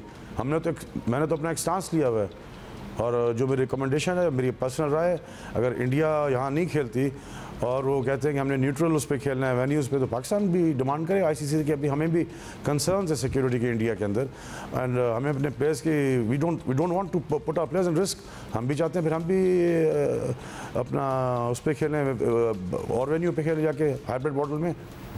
अच्छा एहसान साहब, आप पीसीबी के नए चेयरमैन के मामलात की बात कर लेते हैं। ज़का अशरफ साहब माशाल्लाह संभाल चुके हैं जिम्मेदारियाँ, लेकिन हम देखते आए हैं कि जाने और नए आने वाले चेयरमैन आपस में बात करना तक गवारा नहीं करते सर। तो एक दूसरे की करंट सिचुएशन से बड़ा ज़रूरी है आगाह करना। एक कोर्डियल वर्किंग रिलेशनशिप तो होना चाहिए, इतना बेसिक एथिक या एटिकेट तो होना चाहिए कि बात कर सकें। अब इस मरतबा क्या है मामला? मामलात को समझने के लिए क्या एक दूसरे से कोई मीटिंग होगी या हुई है? कुछ बता सकते हैं आप इस बारे में, सेठी साहब और ज़का अशरफ साहब के बारे में? कि बिल्कुल बात बजाय कि जो नए चेयरमैन आए और जो प्रीवियस चेयरमैन है उनको अच्छी तरह सेंड ऑफ करना चाहिए। ज़का साहब ने जो मुझे पर्सनल मालूम है, उन्हें मुझे बताया कि मैंने नजम सेठी साहब को पैगाम भेजाया था कि आप आएँ, आपका फेवर करेंगे, आपको अच्छी तरह हम सेंड ऑफ देंगे। एक इशू जिस पे हमने बात करनी थी वो ये है कि पाकिस्तान की ख़वातीन फुटबॉल टीम को सिंगापुर जाना है 2 मैचेस खेलने के लिए, लेकिन पाकिस्तान स्पोर्ट्स बोर्ड उन्हें एनओसी नहीं दे रहा। तो ये हमें बड़ी अजीब सी बात लगी, और ये जो है ये आपकी मिनिस्ट्री के अंडर ही है। वजह क्या बनी इस इनकार की, और क्या कुछ हो सकता है कि ये चली जाए? देखिए, जब भी एनओसी का मामला होता है, आपको मैं बता दूं, मिनिस्ट्री ऑफ आईपीसी को कोई इतराज़ नहीं है। जब वो हमें एप्लीकेशन भेजते हैं या डॉक्यूमेंट सबमिट कराते हैं तो हम उसको आगे बैक इनटू सिस्टम डाल देते हैं। हम भेजते हैं मोफा को, भेजते हैं मिनिस्ट्री ऑफ फॉरेन अफेयर्स को, और हम भेजते हैं इंटीरियर को। अगर आपकी टीम ने जाना है हफ़्ता पहले और हफ़्ता पहले आप हमें भेजेंगे तो ज़ाहिर बात है उसमें टाइम तो लगेगा। अभी स्नूकर का वर्ल्ड कप इंडिया में हो रहा है, उन्हें 5-6 महीने पहले हमें भेज दिए कि हमें एनओसी चाहिए, हमने इंडिया ट्रैवल करना है। हमने भेज दिया मोफा को और इंटीरियर को भेजा हुआ है उनकी परमिशन के लिए। मिनिस्ट्री ऑफ आईपीसी खाली पोस्ट ऑफिस का रोल प्ले करती है। जब आपके पूरे पेपर्स होते हैं हम आगे भेज देते हैं, हम एक दिन भी नहीं रोकते, हम आगे सेंड कर देते हैं। जब तक वहाँ से क्लियरेंस नहीं आए तो हम क्या उस पर क्या कर सकते हैं जी। जैसे आपकी वॉलीबॉल टीम जा रही थी, मोफा ने रोक दिया कि आपने ट्रैवल नहीं करना, तो मिनिस्ट्री ऑफ फॉरेन अफेयर्स ने उनको गो हेड नहीं दिया। अब इंटीरियर का मुझे पता नहीं, अभी तक इंटीरियर की मेरे ख्याल से उनको अभी तक परमिशन नहीं आई। तो ये गलत तासुर देते हैं, ये जो है ये एनसी वाले जो हैं, जो नॉमिनेशन कमेटी वाले हैं, ये गलत तासुर देते हैं। जानबूझ के आखिरी 4-5 दिन में जमा कराते हैं, फिर कहते हैं जी आईपीसी मिनिस्ट्री नहीं दे रही। और जो इनके अपने जो कुछ लोग हैं बैठे होते हैं, फिर वो सोशल मीडिया पे ऊट पटांग बातें करते रहते हैं। भाई आपकी अगर टीम ने ट्रैवल करना है, आपको पता है, तो आप कम से कम महीना पहले भेज दें ना।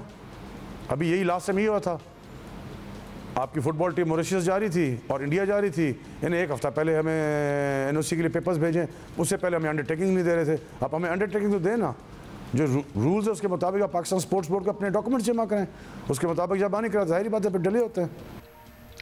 ऑलराइट, सो टाइम से प्रोसेस करना certainly it make sense as well. बहुत शुक्रिया आपका एहसान साहब, आपने वक्त दिया। और वफाक के वज़ीर बराए बैनुल सूबाई राब्ता, तो उनको एक्सपर्टाइज भी करना चाहिए ना, नॉट बिकॉज हुमा आपको पता है बहुत सारे इश्यूज जुड़े होते हैं, अंडरटेकिंग देनी होती है। हमारे इससे पहले ये नहीं जनरलाइज नहीं करना मैं, लेकिन प्लेयर्स स्लिप भी हुए हैं मुख्तलिफ ममालिक जाके डिफरेंट खेलों के।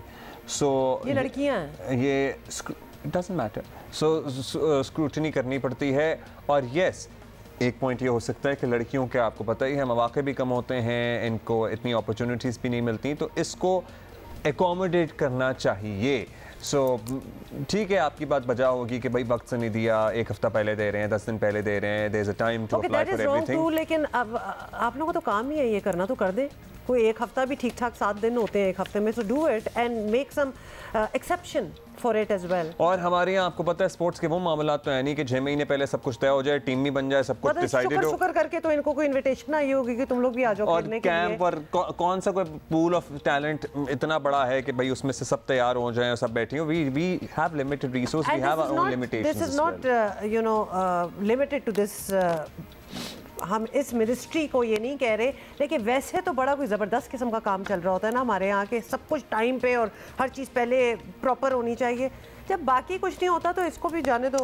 खैर एनीवे, एक चीज़ जो कि दुनिया में हो रही है जिसके बारे में हम बात करना चाह रहे हैं, अब इससे डरना नहीं, ऑल्दो हम मूवीज़ में बहुत इस किस्म की चीज़ें देख चुके हैं। अब तो हो रही है। आर्टिफिशियल इंटेलिजेंस ने बिलाशुबा दुनिया में इनकलाब जो है वो ले आई है, और जहाँ इसके बेशुमार फ़वाइद सामने आ रहे हैं, वहीं दुनिया को कई खदशात भी हैं, वो मूवी टाइप ना, that they will take over and all that.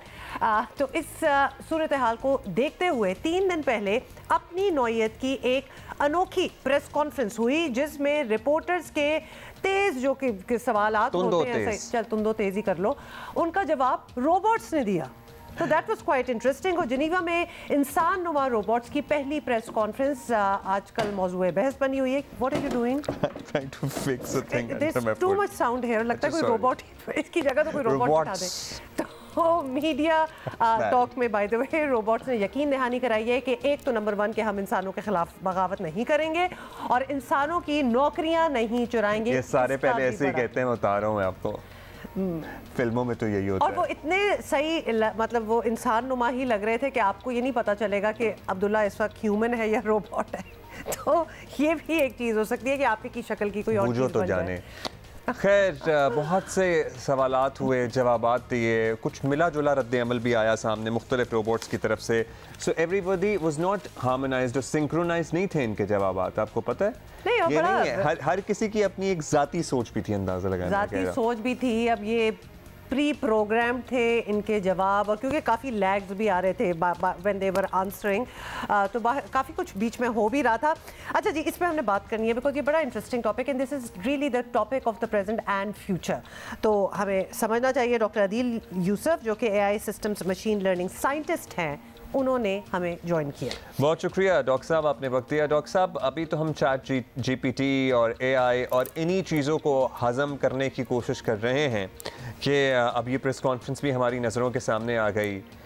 क्या है ये हर चीज़ प्री प्रोग्राम्ड होती है या फिर बस एक सिस्टम बनाकर छोड़ दिया और उसके बाद उस सिस्टम की वर्किंग पर है कि वो किस सवाल को किस तरह या किस प्रॉब्लम को किस तरह सॉल्व करेगा और किस सवाल को किस तरह रिस्पॉन्ड करेगा? You can control it then afterwards. जी हाँ भी और नहीं भी। मैं आपको ये बताऊं कि प्री प्रोग्राम तो हरगिज नहीं होती। इस आर्टिफिशियल इंटेलिजेंस मॉडल को सिखलाया जाता है अंग्रेजी में बात करना और मुख्तलिफ मौज़ूआत पे बात करने के लिए। तो जब वो ट्रेन हो जाता है मॉडल तो उससे आप मुख्तलिफ सवाल जो आपने उसे नहीं भी सिखाए होते उसका भी वो जवाब एक बेहतर तरीके से मोस्ट ऑफ द टाइम्स देता है। इसके अंदर अभी जो मेन रिसर्च हो रही है वो इस एरिया में हो रही है कि वो कभी कभी ऐसे जवाब देता है जो हकीकत से बिल्कुल भी नहीं मिलते, तो वो उस तरफ कैसे चला गया। तो इसी की और आपने उसे सिखाए भी नहीं है, ये भी होता है। सिखाए भी नहीं है, बिल्कुल उसे सिखाए भी नहीं है और कभी कभी वो सही जवाब भी दे रहा है और some of the times he is the model is going somewhere where it should not go, मतलब एक इनकरेक्ट आंसर दे रहा है। तो उसके ऊपर अभी बहुत ज्यादा रिसर्च मशीन लर्निंग साइंटिस्ट कर रहे हैं कि किस तरह उसको एक निजाम के अंदर रोक के रखा जाए।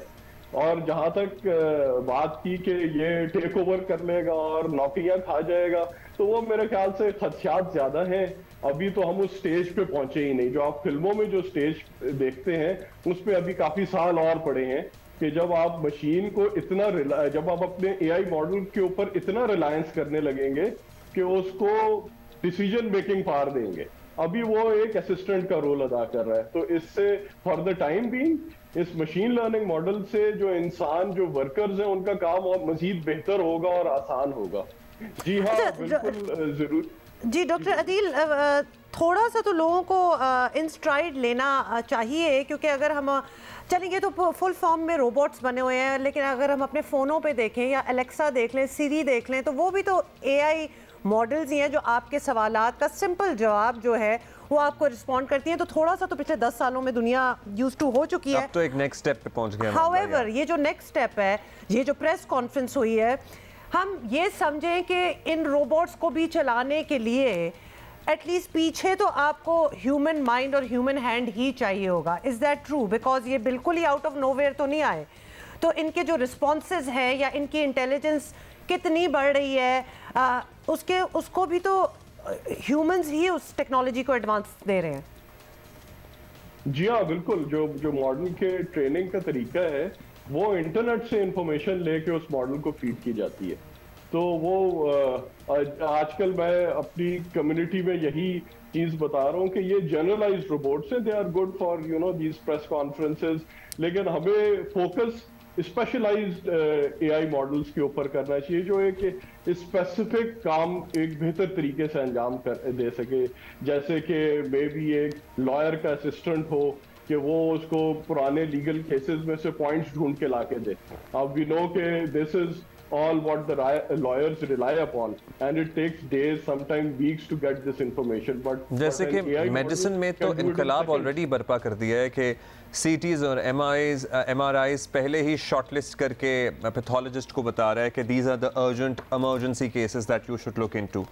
ये भी हमारे पास एग्जांपल्स हैं। हमने सर्जरीज में भी, बड़ी कॉम्प्लिकेटेड सर्जरीज में भी रोबोटिक हैंड्स अब तो हम देख रहे हैं। बट ये AI, टिपिकल AI तो बहुत पैथोलॉजी में बहुत काम आ रही है। बताइए कि डॉक्टर साहब। जी, इसमें दो बातें हैं। एक तो रोबोटिक और AI को लोग मिक्स करते हैं, थोड़ी सी अलग है। रोबोटिक इज कि आप मशीन को बोले लेफ्ट जाए, प्री प्रोग्राम कर देते हैं और उस हिसाब से वो चलती है। जो दूसरी बात आपने की पैथोलॉजी की, यस, और ये कुछ सालों पहले, ये अभी आज की बात नहीं, कुछ सालों पहले पैथोलॉजी के अंदर they surpassed the humans. So there it is now regularly used to assist the pathologist, not to take over as a pathologist, but to assist them. हतमी राय तो इंसानी डॉक्टर की होगी। डॉक्टर अदील, अब ये हम let's look into the far future. फिलहाल तो assistance की ही बात हो रही है, लेकिन नेचुरली इंसान है, मतलब अपनी सोच लिमिटेड नहीं रख सकता, तो हमेशा ये ह्यूमन AI मशीन कोलैबोरेशन रहेगी या they will come a time when they will be on their own? Yes, of course, हम उसी डायरेक्शन में जा रहे हैं। Eventually there would be robots who would be handling the systems, who would be making decisions. लेकिन उससे डरने की हमें जरूरत नहीं। ये इस चीज को आप देखें कि आपको एक काम वाला मिल गया है जो आपके काम कर देता है और आप कोई और बेहतर काम करें। आप डिजाइन का काम, एक इंजीनियर का काम डिजाइन का है, तो वो जो नीचे जो प्रोडक्शन के या डेवलपमेंट लेवल के काम है वो एक रोबोट कर रहा है, और आप नई चीज डिजाइन करने पे अपना टाइम सर्व करें, तो यकीनन ये रोल्स चेंज होंगे आने वाले सालों में। लेकिन अमर इस चीज की है कि इंसान रियलाइज करें कि वो अपने किस नौयत के काम आगे कर सकते हैं।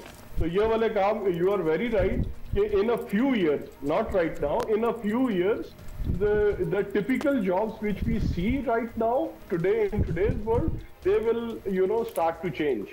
तो फिर एक खदशा तो दुनिया का, doctor Adeel, you'll have to agree, एक खदशा जहां दुनिया कहती है कि you know AI programmed robots or machines will take over human jobs in the future, तो वो एक खौफ अगर है तो वो फिर सही है। Also would create a lot of job opportunities for a very specific kind of you know skill set. बिल्कुल, आप ये कहना चाह रही हैं? जी हाँ, बिल्कुल, I'll 100% agree with you कि जो एक, जिस तरह एक, मैं आपको एक एग्जांपल दे देता हूँ कि जिस तरह एक टिपिकल जो डेटा एंट्री ऑपरेटर की जॉब है वो शायद कुछ सालों बाद खत्म हो जाएगी कि computers, robots will be doing the data entry. लेकिन एक जो एल्गोरिथम डिजाइन करने का काम है वो अब भी इंसान, वो जॉब ज्यादा हो जाएंगी, क्योंकि आप जब आप एक चीज डिजाइन कर लेते हैं तो उसको कोड लिखने का काम जो है वो रोबोट कर देगा, तो आप फिर डिजाइनर्स ज्यादा से ज्यादा ढूंढेंगे कि नई नई चीजें बहुत जल्दी बनाई जाए। तो yes, the nature of the jobs will change, and yes, the typical jobs which we see in abundance right now would reduce, but it will open new avenues where jobs would be created as well. Yes, where jobs would be created as well. बहुत शुक्रिया आपका doctor Adeel Yusuf हमारे साथ मौजूद थे, artificial intelligence systems, machine learning scientist, जिसका नाम ही इतना मुश्किल है, वो काम कितना मैं बता रही हूँ, ये मैं इधर ही रहूँगी, this one will be replaced, I will be doing a show with robots. No AI intel नहीं, ओके, नहीं, ऐसा नहीं होगा, हम दोनों इधर ही होंगे। लेकिन एक बात तो मुझे लगता है कि जब बहुत ज़्यादा हर तरफ रोबोट हो जाएंगे ना, तो फिर इंसानों का काम करना वो एक नीश बन जाएगी। So people would be more interested to listen and talk to humans and have conversations and listen to them and their experiences, क्योंकि हर तरफ उन्हें अपने इर्द गिर्द रोबोट और मशीन्स नज़र आ रही होंगी। सो वो जो ह्यूमन टू ह्यूमन कनेक्शन है ना, वो जो रिलेशनशिप है, it would matter more in time. It should matter even now more, लेकिन लोग ज़रा इधर उधर हो जाते हैं। एक और बात, वो जो हम अपने करियर काउंसलर से बातें करते हैं ना, and we are talking about different fields and different careers, ये वो चीज़ें हैं जिनमें आपको ज़रा ज़्यादा तवज्जो देनी चाहिए, घुस जाएं, इसलिए because this is really the present and the future. बहुत सी ऐसी फिर चीज़ें होंगी जिनमें ना नौकरियाँ मिलेंगी, मतलब अभी हम ये डॉक्टर साहब से, डॉक्टर अदील से जो बात कर रहे थे, उससे एक बात तो नुमाया है कि आपका ये स्किल सेट होगा तो आप ज़्यादा आगे जा सकेंगे। सो डेफिनेटली ये वो फील्ड्स हैं जिनमें हमें we need to take up and progress in. अच्छा, मुझे तो लग रहा है भाई हमारी ख़वातीन तो वो नायला को देख लें, समीना तो पहले ही पहाड़ सर करने से रुक ही नहीं रही।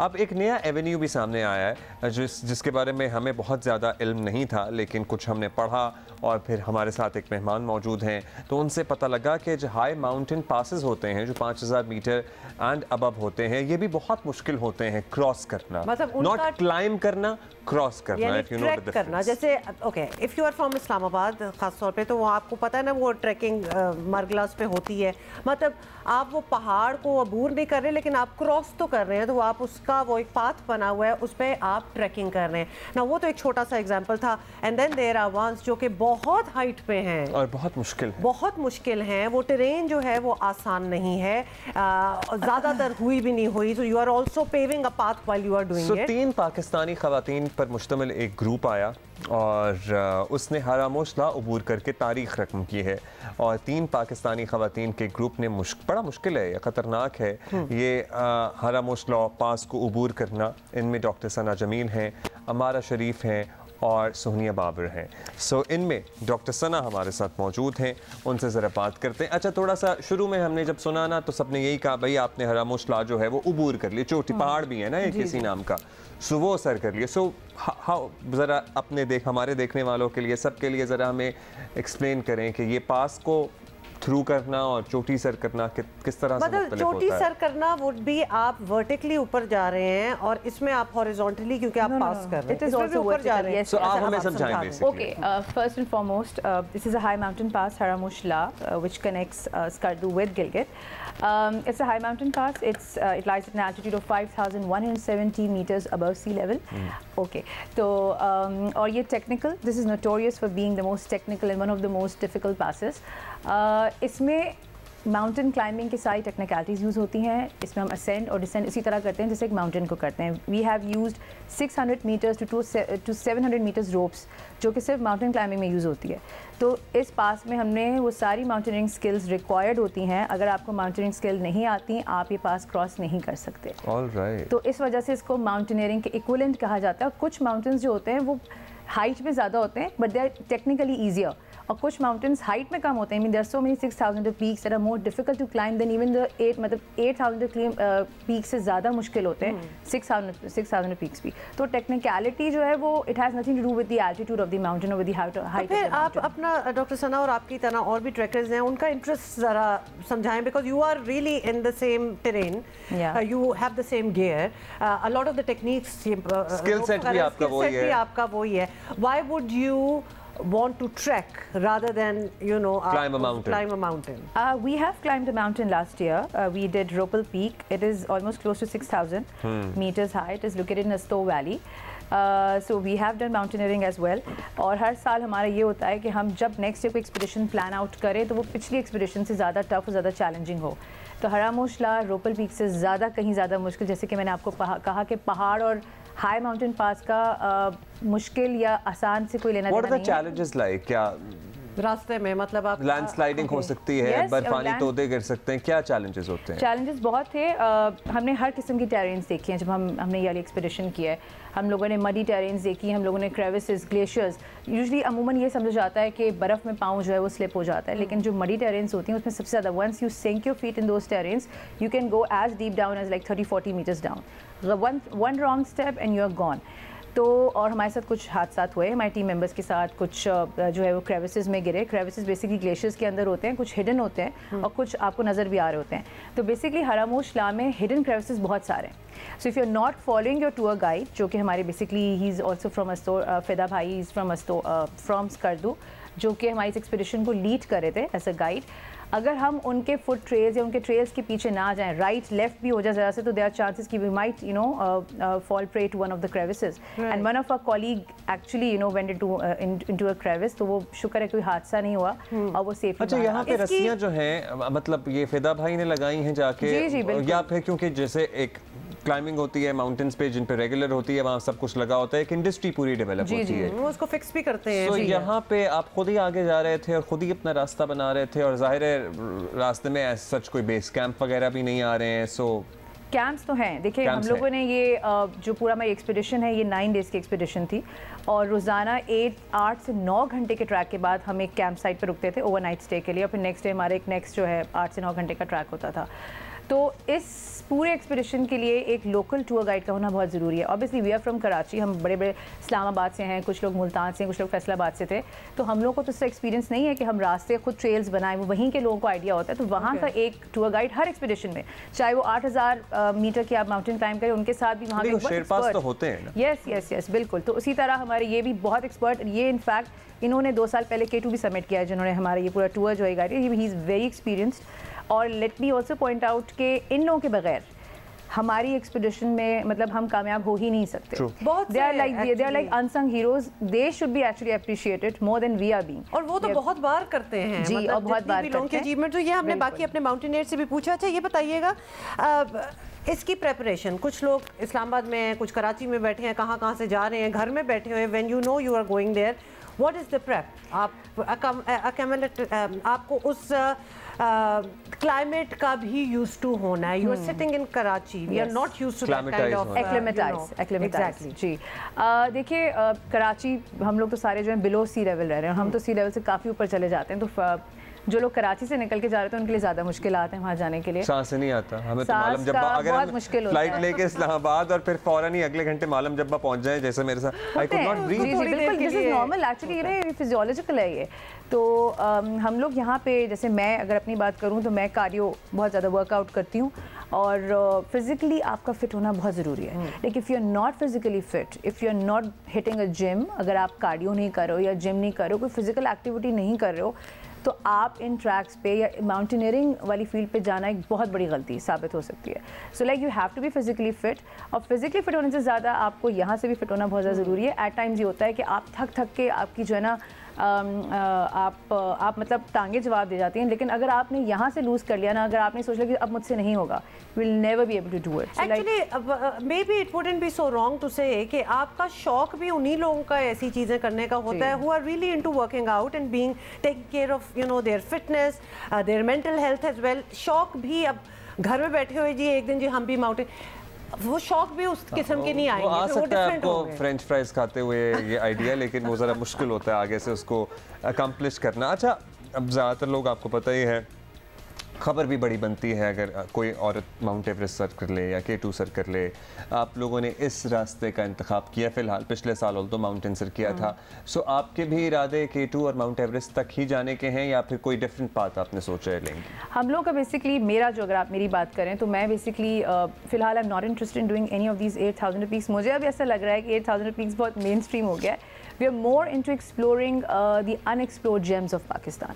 ऐसी जगहें, आप लोगों ने सबसे पहले हरामोशला का नाम भी नहीं सुना होगा, ठीक है ना? अब इसी तरह की जगहें जो है हम लोग का, मेरा बेसिकली मकसद ये है कि उन जगहों पर जाएं जहाँ पहले कोई नहीं गया, जहाँ पहले किसी ने वेंचर नहीं किया, ताकि लोगों को पता चले कि ये खूबसूरत जगहें भी इस तरह के हाई पासिस पाकिस्तान में कैंप आप खुद करते थे? मतलब कोई ये हमारे साथ जो पूरी टीम, मैंने आपसे कहा था ना कि जो वो सारी होती थी, मतलब ऐसी कोई फैसिलिटी मौजूद नहीं थी बेस कैंप टाइप? फैसिलिटी किस टाइप की? मतलब बेस कैंप जैसे K2 के बेस कैंप्स होते हैं या फिर माउंट एवरेस्ट पे होते हैं सारे? हमने K2 बेस कैंप भी किया हुआ है, वही सब सेम होता है बेसिकली। बेस कैंप्स वही, कैंपिंग उसी तरह होती है, आपको उसी तरह ग्लेशियर्स के ऊपर जो है वो सोना होता है, इस तरह मुश्किल, मतलब काफ़ी मुश्किलात। तो किस मौसम में आप लोग जाते हैं? हम लोग जैसे इस दफ़ा तो हम जून में गए थे, और अर्ली जून में गए थे, तो बहुत ज़्यादा ठंड थी। मतलब कि हम लोगों को एक दिन तो हमारा इस तरह था कि इतनी बुरी वहाँ पे शदीद स्नोफॉल स्टार्ट हो गई, इतनी स्ट्रॉन्ग विंड्स के साथ, कि we had to abort a track, we had to stay in the middle of nowhere. एक पत्थर का कोई गार सा बना हुआ था वहाँ पे हमने पूरी रात गुजारी, और उसको देख, और उस दिन अर्थक्वेक भी आया था पाकिस्तान में, ख्याल से आप लोगों को भी अंदाज़ा होगा, एक दिन उन एरियाज़ में अर्थक्वेक हिट किया था, और काफ़ी बड़े बड़े रॉक्स हमारे उस केव के ऊपर से गिरे थे, तो बड़ा ख़तरनाक उस वक्त सीन चल रहा था।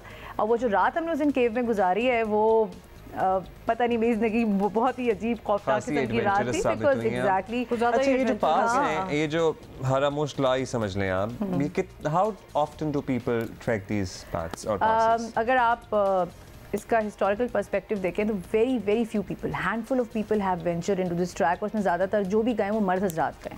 ख़वातीन जो हैं वो इसकी यही कि क्योंकि टेरेन्स मुश्किल है इस वजह से ज़रा सोचती नहीं है कि हम इस तरफ जाएँ। लेकिन कुछ मर्द हजरात हैं, बहुत गिनती के चंद जो यहाँ पे गए हैं जिन्होंने किया है ये पास इससे पहले, हमसे पहले। अच्छा, ये जाते हैं फिर उसी ट्रैक से वापस आते हैं? नहीं, ये पास है ना, तो जहाँ से शुरू करते हैं हम शुरू किसी और जगह से करते हैं और लैंड किसी और जगह पे करते हैं। सो इट्स लाइक दिस, जब हम माउंटेन पीक कर रहे होते हैं तो जिस रास्ते से आते हैं पीक तक चढ़ के उसी रास्ते से वापस उसके बेस कैंप पे जाते हैं। So this is also a difference between doing a pass and समिटिंग a peak. तो आप एक रास्ते से आए, एक तरफ से चढ़ रहे हैं और दूसरी तरफ से उतर जी, हम स्कर्दू से चले थे और गिलगित में हरामोश वैली है जो कि गिलगित के ही टेरिटरी में आती है, वहाँ पे हम लोग पहुँचे थे। अच्छा डॉक्टर सना, आप जल्दी से ये बता दें, people who are watching, specially young women who are watching who would love to do this, and men too, क्योंकि बहुत मतलब कहाँ आदमी लड़कों को जिनको ट्रैकिंग का शौक है नहीं पता है इस बात का, ही नहीं पता है। नहीं, एक्चुअली जिनको शौक है वो लोग सोशल मीडिया में बहुत सारे सोशल हमारे प्लेटफॉर्म्स बने हुए हैं, पेजेस पे तो कुछ पता लगता रहता है, लेकिन बहुत से लोगों को इन्फॉर्मेशन आज मिल रही होगी आपके। एक्चुअली हम लोग ने इस प्रोग्राम को इतना कमर्शलाइज किया भी नहीं था, हम लोग नहीं चाह रहे थे कि बहुत से लोग आना भी नहीं चाहते। इट इज़, ये बहुत महंगा शौक है, जो ये स्पोर्ट एक्टिविटी है, एक तो एक्सट्रीम स्पोर्ट एक्टिविटी है mountain trekking, and obviously it is costly. तो आपको गियर वगैरह भी वो सारा बिल्कुल, यस बिल्कुल ऐसा ही है। Okay, thank you doctor Sana for being with us. मतलब इफ एनीथिंग, लोगों को आजकल तस्वीरें लेने का बड़ा शौक है, तो ये तस्वीरें बड़ी अच्छी आ जाएंगी आपकी if you are able to get there. And do you think but काफी हिम्मत चाहिए आपको, बहुत हिम्मत चाहिए यहाँ तक पहुँच के, अगर आपको इस तरह की तस्वीर खिंचानी है उसमें, तो मतलब it's a lot of hard work. It is a lot of hard work and thank you doctor Sana, thank you with us. So this is another avenue जो कि आप लोग एक्सप्लोर कर सकते हैं if you are into adventure sports. दिल भी अभी एक minute, yes we will take a picture. हाँ, हम लेते हैं तस्वीर, तो बल्कि हम ऐसा करते हैं ब्रेक ले लेते हैं, उसके बाद हम तस्वीर लेंगे। डॉक्टर जो साहिबा जो हैं वो बिल्कुल इधर आने वाली हैं तस्वीर लेने के। अच्छा, आपको पता है ना कि वर्ल्ड पॉपुलेशन डे है आज, और हम वापस इस बात की इसलिए बात कर रहे हैं क्योंकि हमारी root of most if not all problems Pakistan की हम बात कर रहे हैं इज़ ओवर पॉपुलेशन। तो हम बैलेंस नहीं कर पाते जो हमारी रिसोर्सेज हैं और जो हमारी आबादी है, मतलब there is no balance at all. And also कि ये भी ना हो कि हमने कुछ कर लिया हो कि उस आबादी को रोका जाए, वो भी नहीं काम कर रहा। और हम पॉपुलेशन कंट्रोल का, जैसे कि समन राय हमें बता रही थी, डीजी पॉपुलेशन है पंजाब में, पॉपुलेशन कंट्रोल की टर्म जब हम यूज़ करते थे ना, तो लोगों को लगता था पता नहीं हम उनके साथ क्या जुल्म ढा रहे हैं, या सो हम पॉपुलेशन मैनेजमेंट की अब बात करते हैं। भाई ये बेसिक उसूल तो सब वाकिफ है ना इससे कि चादर देख कर पैर फैलाने चाहिए। पर इसी पे आए ना आप, ये मैनेजमेंट या कंट्रोल, इट डजंट मैटर। जिसने नहीं समझना उसने नहीं समझना, और जो कि हम सॉरी टू से हमारे मुल्क का हाल है, बिकॉज दुनिया की एक और आबादी है, पाकिस्तान के रिसोर्सेज देखें और हम दुनिया में और किसी चीज़ का मुकाबला नहीं है, इसमें है 5वें नंबर पे हैं। आज तक हमने किसी चीज़ पे देखा है कि हम टॉप 10 टॉप 5 में हो, वाई इन दिस?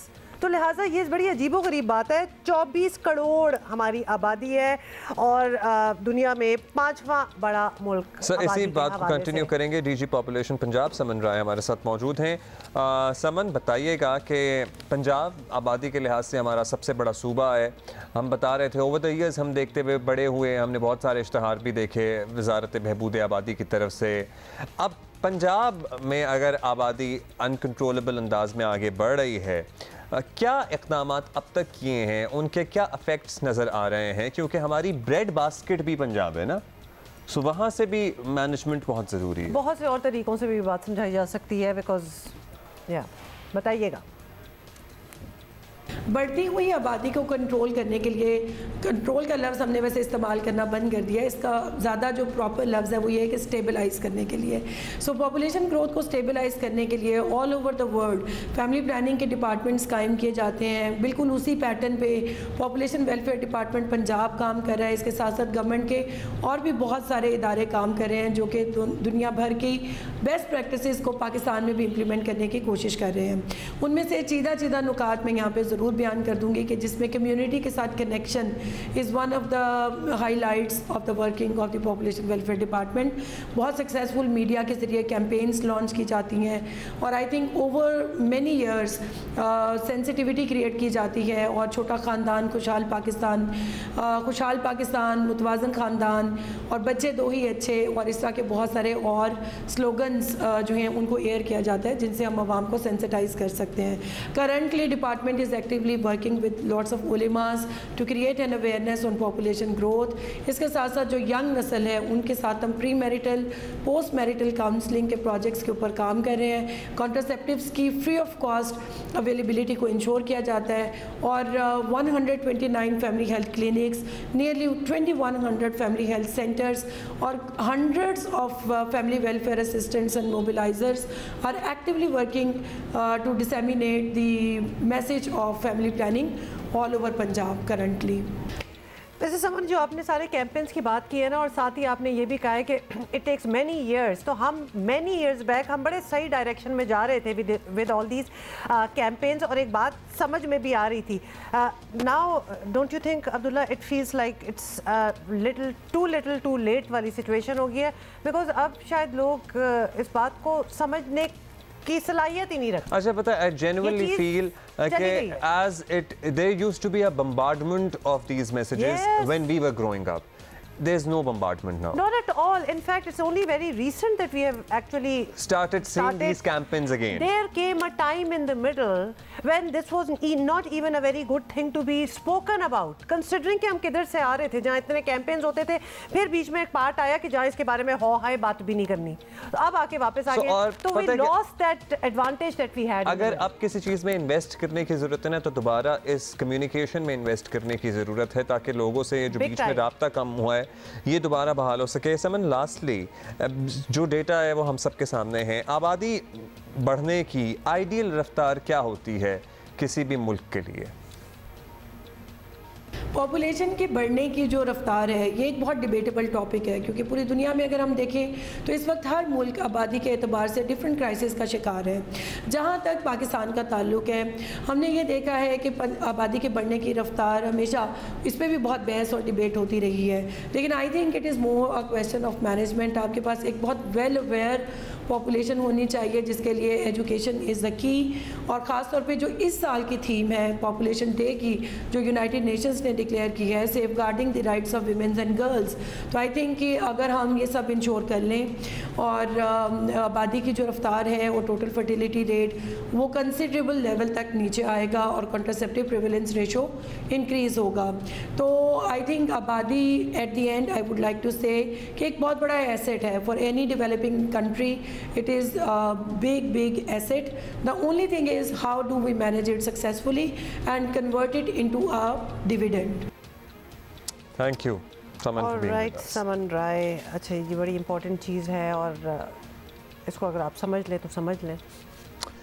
बिल्कुल समझ लें, और एक्चुअली यहाँ पे बस छोटी सी बात है, अगर आप इस बात को सोच लें कि एक बास्केट में रिसोर्सेज हैं और एक बास्केट में हम सारे इंसानों को डाल दें और इंसान बढ़ते चले जाएं और रिसोर्सेज तो उतने ही हैं, और रिसोर्सेज अगर बढ़ भी जाएं तो रिसोर्सेज के बढ़ने की रफ्तार इंसानों के बढ़ने की रफ्तार से कम हो, तो फिर किस तरह चीज़ें मैनेज होंगी? फिर कहत साली होती है, फिर बहरान आते हैं, टर्म्स में एक्सप्लेन नहीं किया जा सकता सीरियसली, मतलब लिटरली। सो हम खाना पीना भी छोड़ते हैं, हम पानी की बात कर लें, हमें पानी की भी किल्लत का सामना है। पानी हमारे खित्ते, हमारे मुल्क के लिए बात करें, एक कीमती चीज़ बनती चली जा रही है। सो अगर हम सिर्फ ज़िंदा रहने के लिए कुछ नहीं अगर चाहिए होगा, पीने का पानी तो चाहिए होगा, सो वो तो सबको पीना है। In my head, I can almost foresee an argument from the other side. Anyway, जल्दी से आपको बता दें जी कि पाकिस्तान और श्रीलंका क्रिकेट बोर्ड 11 के दरमियान जो है वो 2 रोज़ा वार्म अप मैच, जिसमें पाकिस्तान टीम का टॉस जीतकर बॉलिंग का फैसला आ गया है। This is as we speak happening. कप्तान बाबर आजम, इमाम उल हक। श्रीलंका की बैटिंग जारी है, मौसम मुझे अच्छा लग रहा है यहाँ का। ग्रीनरी तो मुझे बहुत ही ज़्यादा श्रीलंका में तो है ग्रीनरी, आंखों को बड़ी अच्छी लग रही है। आपको पता है कि बड़ा टूरिस्ट डेस्टिनेशन है श्रीलंका, पाकिस्तान से बहुत लोग जो हैं बड़ा एंजॉय करते हैं। Yes, they go to Sri Lanka for their vacations. We'll see you tomorrow. Have a great day. Bye.